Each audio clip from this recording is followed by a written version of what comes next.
And welcome to Capital Talk, a program we hope will have an impact on the future of Kenya. Now, more than ever, I'm Jeff Koinange. Now, if you've been watching Capital Talk this week, you know we're talking about people who have made a difference in this country. And I tell you, you need to sit back and listen to the difference this man has made to this country. When they started this cell phone company, they had only, 17,000 customers. Today, close to 16 million nationwide, which means basically 1 in 2 Kenyans use his network. Put that aside. They started something called M-Pesa, sending money through a cell phone. People thought, that's not going to happen. Today, 10 million customers, transactions of more than 100 million Kenya shillings a day. Check that out. And they're trying to replicate this modem across the continent. Put that aside. Something new they introduced a couple of weeks ago called M-Kesho. 60 million shillings in savings so far. Tell you, this man, if he's not a genius, well, I don't know what he is. He's got the initials for a genius, MJ, just like Michael Jackson, Michael Jordan. He is a genius, no doubt. And this weekend, he's running in the Safaricom Lewa Marathon. I tell you, this one raises millions and millions of shillings for conservation. Incredible stuff. And he takes part in it, despite, and he doesn't like to talk about this much, but despite the fact that he's a cancer survivor. How does he do it? Why don't the rest of us jump up and run just like he does? This man is motivated, no doubt. But here's the icing on the cake. The other day, those of you who were at the Safaricom 7s, you saw him that morning. What you didn't know, he flew in that morning from the US, spent all day at the Safaricom 7s, presented the winning trophy to the Kenya team in the rain, went back to the airport, jumped on a plane, back to America. If that's not dedication, somebody tell me what is. On the bench today, like I said, sit back. It's MJ, Michael, Joseph. How do you do this, man? How do you do this, Michael? What is it about you that you just cannot say no, man? You're like the Energizer Bunny. Well, it's not. It's really. I'm very happy to do what I do. I get a lot of pleasure out of what I do. You know, I'm very ambitious, but also this is my company. You know, it might belong to 800,000 other people, but I believe it's my company, and I want to do the best for my company. And you know, it's like everything I can do to make it a better company, to show the commitment, to be an example to other people, is what I do. That's why I do it. You know, I think you need to show this dedication. You need to show it to your people who've spent lots of hours doing things, and that's why I do it. Leading from the front. Leading from the front. I always have said, many times, I said, I'm not a team player. I'm a team leader. I lead from the front, and I believe that's the way you need to run a business. 17,000 customers, Michael, when you first started. 17,000. And today you're close to 16 million, right, despite the fact that there are 3 other competitors. How? I mean, why? What is it about you guys? Well, sometimes some of it was a mystery to me, I must admit. Some of it's a bit of a mystery to me, but I think if you analyze it, all of our products, all of our services have always been designed and targeted at the man and woman in the street. The person who comes to work in a matatu, that's our targeted customer. We've never aimed high and we never aimed very low. That's the mass market that we aim for. And we go out of our way to come up with products that people will want and will use. Like M-Pesa or like a Koa Jahazi. This is this free credit where if you run out of money, you can send a message and we'll give you 50 bob free credit. I've tried that. Yeah, it works. Of course it works. All these things, these products make us sort of endear us to our subscriber base. We have a big network. We try to do the best we can in customer service. We are not very expensive. We may be slightly more expensive than our nearest competitor, but we're not very expensive. And also the other thing is, I think it's really important, is that we're a Kenyan company. We're the only Kenyan mobile company. And in fact, I read some research just the other day done by a local company, a Research International, and they said, what do you require to market to the bottom of the pyramid, or the second layer at the bottom of the pyramid? And they came up with some really interesting findings, that the people at that level will buy a product from a company that they think cares about them, more than they'll buy from a company that they don't think cares about them, but is cheaper. Or they'll buy a product that they think will make their lives better. even though it might be slightly more expensive. They, in fact, and there's many examples of this. They will definitely pay more for what they believe to be quality. And I think this is where we are in a very good position, that we provide that quality.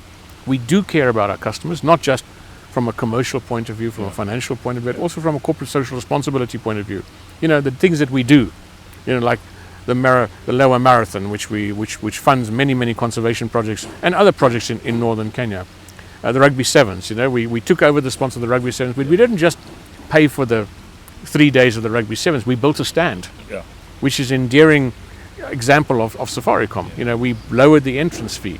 We encouraged more people to come to it, more families to come. And there were a lot of people. We even had a separate stand for the families so that people couldn't sell, beer and things like that in that particular stand. So those are the kind of things that we do, which we think endears us to our customers and make them join us by a margin of 7-1. Is it true that when that sponsorship came up, you said, because it used to be known as the Safari Sevens, and you said, look, it only makes sense if it's called Safaricom Sevens. I wanted that sponsorship for a long time. I've been to quite a lot of Rugby Sevens games, and every time I go there, I've said, please can I not sponsor this? Because it just makes so much sense. And this is the first year we had the opportunity to do that. But we said we will not just sponsor it, we will actually also help Kenya Rugby by doing something like we've got the foundation to build the stands there and so on. I must tell you, Wangare Murugu and her sister Koi and your whole army of people at Safaricom, you did a fantastic job. I mean, I've been going to the Rugby 7 since 95, 90, when it first started, and I really had a lot of fun this time. And lots of Kenyans, you could tell they were having fun. A fantastic experience. The emotions there and the spirit was just so great. It was really a fantastic day. I mean, I didn't feel tired at all. I was about to say, did you feel the jet lag? Not until the end of the day. And then you jumped back on that plane and went back to talk to potential clients? To investors. Yeah. Well, all I figured out, I have to sleep somewhere. I might as well sleep on an aeroplane, That's fantastic. Okay, let's come back to, you were talking about quality a moment ago. And you don't compromise quality for the number of clients, because 16 million, and of course it's going to grow. What's your target? 20, 30? 30 million, maybe, maybe 30 million. And we can sustain that, can't we? Yeah, we can. I mean, the challenge that we have at Safaricom, as compared to our competitors, we have a big network. We have a lot of money invested in our network. If you look around, just where we're sitting today, probably, if you look around, you'll probably see 20 cell sites of ours just in this area that you could see. We have over 200 cell sites just in Nairobi alone. We have a lot of customers. If you look at our competitors, they don't have as many customers, so they have, a big network as well, but they have a relatively empty network. So we always have challenges in terms of quality, particularly at peak hours. Right. But we strive to do what we can. That's why we put in 3G, because we want more people to use the 3G network. And we built a huge customer care center, which I really encourage you to go to, which is a unique customer care center. There's no other customer care center like this, there's certainly none in Africa, and I don't know if there's anything like the world where you go there, where we've created an environment that is conducive to working. Because customer care is quite a difficult job. You have young people there answering questions which are the same questions practically all the time for 8 hours a day. And we've made it a really nice environment. We're the only company that has a full-time creche. You can bring your children to work. So there's 20 or 30 babies there at any one time. We have a full-time doctor, full-time nurse, a gym, a sauna, internet cafe, 3 cafeterias, and fish tanks and big walled fish tanks, just to create the environment to make it conducive to work. And that's what we believe encourages our people then to give quality service. Is that why nobody leaves your network once they join? Is that why? I would hope so. Yeah, I would hope so. Well, some people say they're trapped, but I don't think so. I think people stay with us because they want to stay with us. Yeah. The government directive about a year ago, last July, that every SIM card has to be registered. Yeah. Is that going to be challenging for you? Because we have 6 weeks or till end of July? I think the timeline might be challenging, particularly in the rural areas, because there's quite a lot of information you require. Particularly finding in the postal address and physical address, and we have to photocopy the ID document. You can imagine photocopying the ID document in some places is almost impossible. So there's going to be challenges in the rural areas, but we already have most of the details for the M-Pesa customers. So we already have details for 10 million people out of our 16 million customers. So it will be challenging to get the last lot, but it's proven the case in every country so far that gone through this registration exercise. The first group of people, 80%, we get quite quickly. The last 20% takes some time. Yeah. It's like a voter registration. Yeah, exactly. And they all do it on the last day, for sure. That's what I say, I said this the other day to somebody, how can you ever challenge me that I said Kenyans have peculiar habits, Here you have an election or time to register. Yeah. And then on the last day, there's long lines to register. And then the government announces an extension and everybody goes home. And wait till the other last day. Come on. Yeah, those were your famous words, weren't they? Kenyans have peculiar habits. They quoted me, M-Pesa, Michael. Yeah. Did you ever think it would take off the way it did? Never. I thought it would be good. And in fact, I'm famous for having said this. And when we launched it in March 2007, I said to my team, okay, now we need to see how many customers are we going to have by the end of this year? And they said, 300,000 or 400,000, we think. And I said, no, you will have 1 million. They said, it's impossible. I said, you'll have 1 million or I'll fire you. And so we ended up that year with 1.2 million. And once you got over that million, it became what you call viral. People told their friends had to have it. I never thought it would be this big. I certainly didn't think it would be, and neither did any of the designers or anything like that. Say, 10 million people using it for practically everything. If you go into the rural areas, if you want to buy a beer in a bar at night, in some areas you have to pay with M-Pesa. They don't accept cash. M-Pesa is safer, but it's just grown. But we can be, as Kenyans, we can be extremely proud. This is invented in Kenya, tested in Kenya. It's the only country in the world where it works so well. And then on top of that, because we were in Ivory Coast the other day, and they're talking about this at seminars. They're talking about this concept, this model that they're trying to replicate across the continent. Yeah, they're trying. Many people will try. I mean, it will happen. It will come to practically every emerging market country where you have a large proportion of your customers that are unbanked. It will come, but it's mostly it's a struggle for people to implement it, because if you look at M-Pesa, if I had started out looking at M-Pesa as purely as a cost or as a profit center, we'd never have done it. First, you never do, never. If I said, okay, how much does it cost? Think about how much it costs, I would never have done it. You need to think of this as M-Pesa as something that will keep your customers with you and stay with you. And, don't examine the cost too closely, because it's expensive. Yeah. It's not a cheap thing to do, because you have to have this huge network of agents in order to make it work. And, we have nearly 18,000 M-Pesa agents across the countryside. And to maintain that network of agents is a tremendous investment. You can imagine that, and particularly in Kenya, where, we have a propensity to steal from our fellow man, we need to manage it very, very carefully, because it's people's money. But I think it's been a huge success for us. And, I think I just can't get over how proud we should be, not just Safaricom, but as a country, that we've done this. And now with M-Kesha, of course, it was my dream. And I must say, I don't know what else I'm going to dream about next, but it was my dream to bring the ability for people to save, micro savings, for people to save small amounts of money, because you can imagine that most people in emerging markets don't have a savings culture because they don't have a lot of money. Yeah. So how can they open savings account where the minimum balance is this or whatever? So it was a dream come true to introduce M-Kesha. And it could save as little as 100 shillings at a time, and it costs you nothing. Nothing to put the money in, doesn't cost you any ledger fees, bank fees, nothing. And we launched it 3 weeks ago, just on 3 weeks ago. Yeah. And we already have, over 120,000 savings accounts opened. 120,000 savings in 3 weeks. Wow. And what's more, people putting money in. So I think the total amount of money is about 60 million shillings already deposited. So this thing is going to rival M-Pesa at some point, in a different kind of way. It should be, and hopefully will be as big as M-Pesa. But it will be fantastic, because just think about it. There's a saying that you change your wife more often than you change your bank account. So, or you'd rather change your wife than change your bank account. I'm not sure how it goes.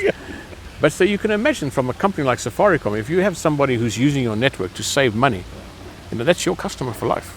They're not going anywhere. Not going anywhere. I want to talk more about that, Michael, because that's genius, man. And like you said, what are you going to dream of next? What can we expect? And the Lower Marathon, I know it's very close to your heart. And also, is there a successor to MJ, or what's the deal?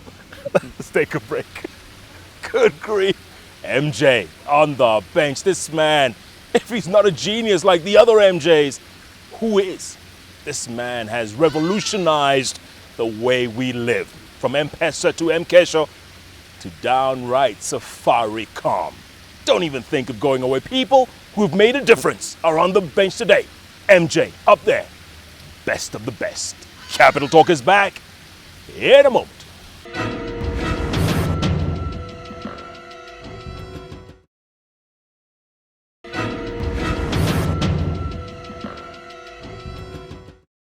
And welcome back to Capital Talk. All this week, people who have made a difference. And this country would not be the same if it wasn't for my guest today and his company. I tell you, they have revolutionized the way we live, the way we do business, the way we operate.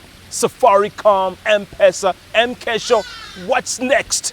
Let's speak to the genius. 2 initials, MJ, Michael Joseph. So I'm not sure I want to be compared to the genius of Michael Jackson. It's incredible. It's incredible. You must have those initials to be a genius. I don't know. But do you think they were a genius? I'm not sure. I shouldn't just go down that path. Yeah. You're going down that road. Level Marathon. Yeah. Very close to your heart. Very close. Yeah. Well, we started it in 2000. This is its 11th running on Saturday. It's grown tremendously. We raised a huge amount of money for charities in northern Kenya and across Kenya.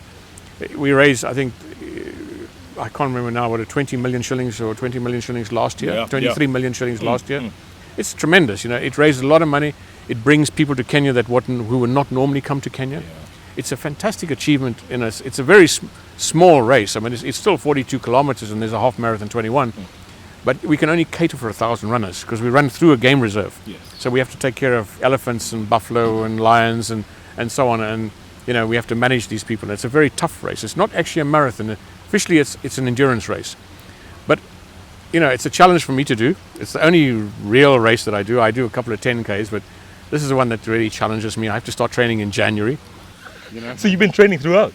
Well, I have to start in January. Whether you continuously train, I'm not so sure. Unfortunately, I have to go away and travel a lot. But, we're ready for it for Saturday, and it'll be a great day. Yeah. And, people who come there have a fantastic time. And you just see the beauty of Kenya. It's beautiful green now this time of the year, well, because of the heavy rain we've had. So it's just fantastic. I mean, I just love doing it. I'm not sure during the 21 kilometers that I love it so much. Certainly when I'm finished, I'm very emotional when I finish generally. And despite your cancer, Michael, despite that, I mean, again, we're talking about leading from the front here. And most CEOs would sit back and say, you know what, you guys run it, I'll sponsor it. But you're in there. I think it's always important to have a physical goal. A goal, because otherwise, I think you mentally and physically, you just let things slide. And I love the good life like anybody else. And so, I need to do something. And that's my goal, my physical goal anyway.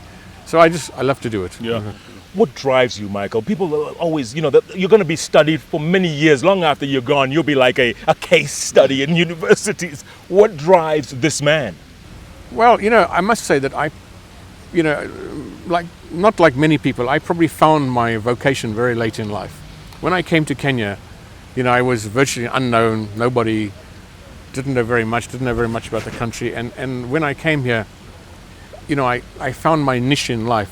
And, building this company and giving back to the community just made me feel so good about life.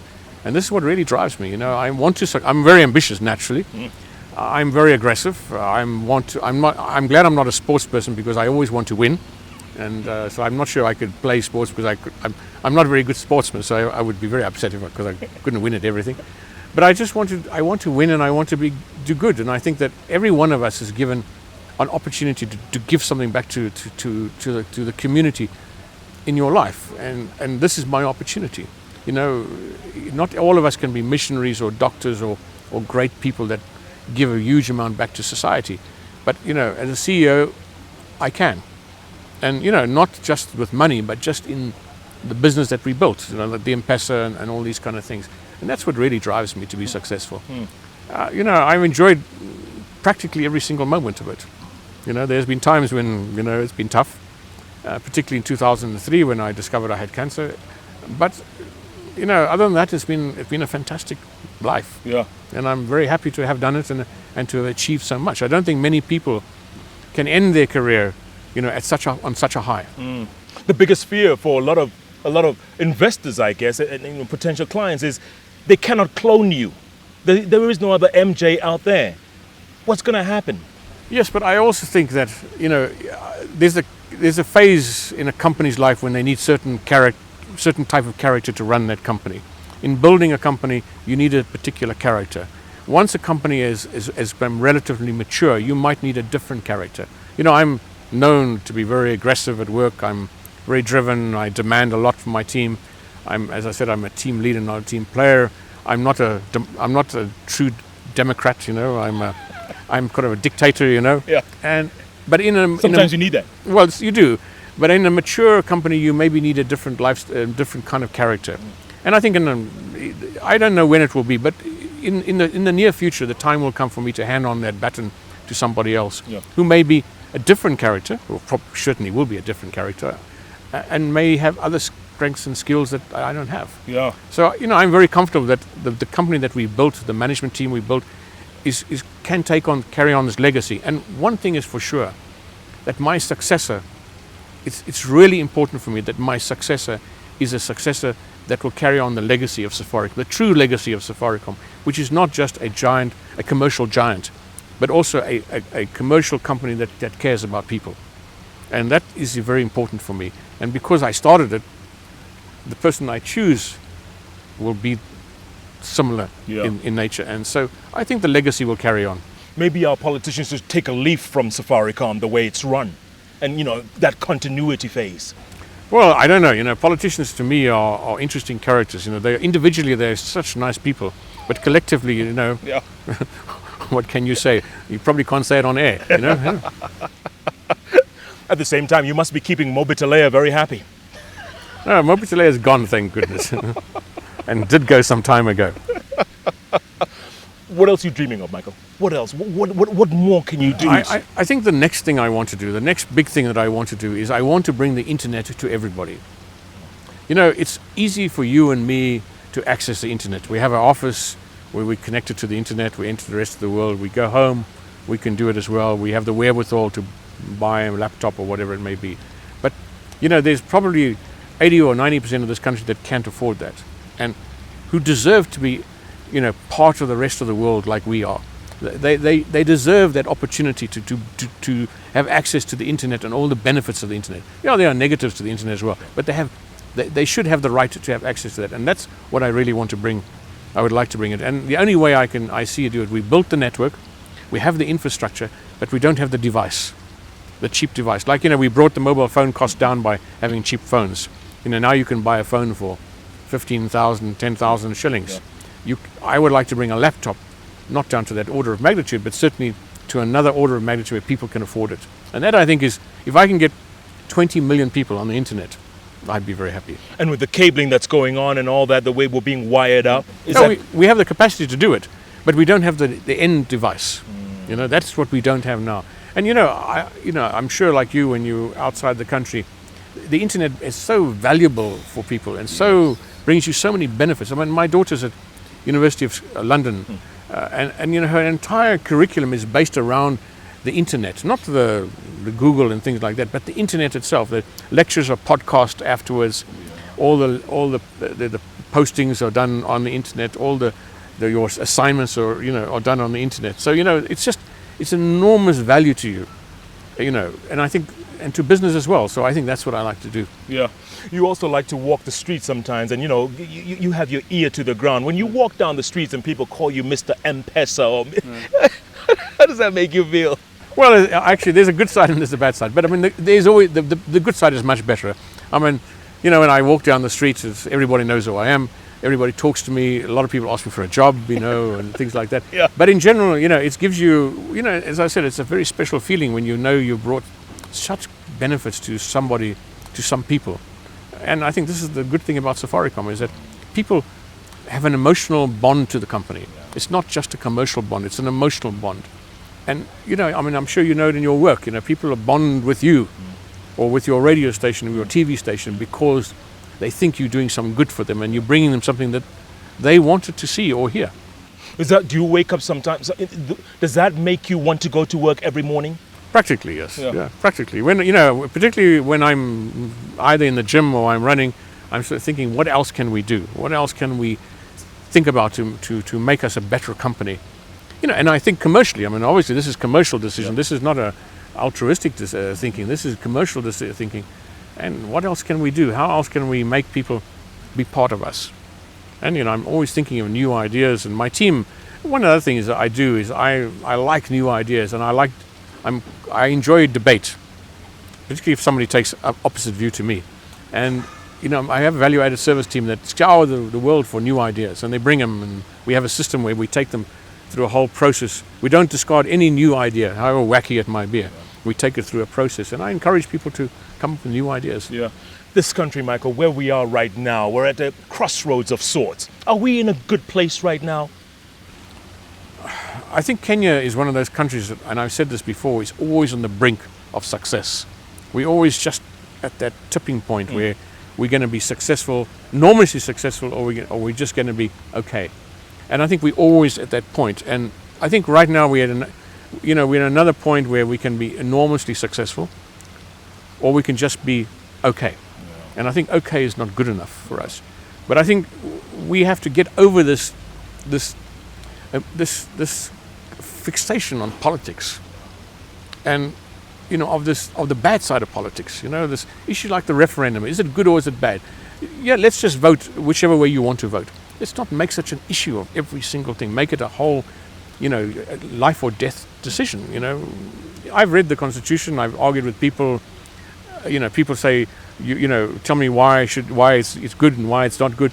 And if you read the Constitution in that way, you will find fault in almost every single clause. But we should not make just life or death decisions about everything. And I think politically, we could do so much better. We could do so much better. I was talking to somebody today. One of the biggest things that we don't do, and I said it yesterday morning on TV as well, on this SIM registration. What is the point of SIM registration when you want to stop criminals from using the mobile phone to carry out criminal activity or hate SMSs or whatever it be, if you don't prosecute? Yeah. What is the point? Yeah. What is the point if people, kidnap or extort money and nothing happens to them? There's an enormous extortion racket in our prisons. Enormous extortion racket. Participated by the prison's people. And nothing happens. Now, why not? Yeah. It's because, little cliques of people who are protecting their turf. And I said, unless you prosecute people, you're not going to stop crime or fraud or corruption. Unless you prosecute people. There's no point sending... I saw yesterday in the paper that some guy was sentenced to death for stealing a bicycle. And yet some cop was acquitted for killing two guys on camera. Was he on camera? Yeah, on camera. So now where's the, probably if that bicycle thief had the same lawyer, would have gotten off. Would have got off. But how can you send a guy to sentence to death for stealing a bicycle, which probably he needed badly, and you probably stole it from somebody who had lots of bicycles? Yeah. I think this is what we need, why we always on the brink of success and not quite there. We need to move to the next level. Yeah. Anyway, I shouldn't dwell into politics too much. No, you should, because after the referendum passes on August the 4th, you will be eligible for dual citizenship. And I've heard a lot of people say, MJ for president. No. First of all, I will not be eligible for dual citizenship. That is not quite the true reading of the Constitution. I'll be eligible to be a Kenyan citizen, which I'm hoping to become. And then I'll be eligible to be a cabinet minister. Which would do a great job. You would do a great job. Well, now, Mike, there is life after Safaricom. Yeah, there is life after. Mr. Minister. MJ on the bench. Good grief. This man, he speaks his mind. And he speaks from the heart. And he knows that he's revolutionized an entire lifestyle, entire nation. He's made a difference. And that's who we're talking about all week long on the bench. People who've made a difference. MJ, Michael Joseph, genius, whether he likes it or not, like the other MJs, has made a difference. What a guest, what a show, what a week it's turning out to be on the bench. You simply cannot find these kinds of guests anywhere else but right here on the bench, on the award-winning station, K24, where we are, even in times of the better option, all Kenya. All the time.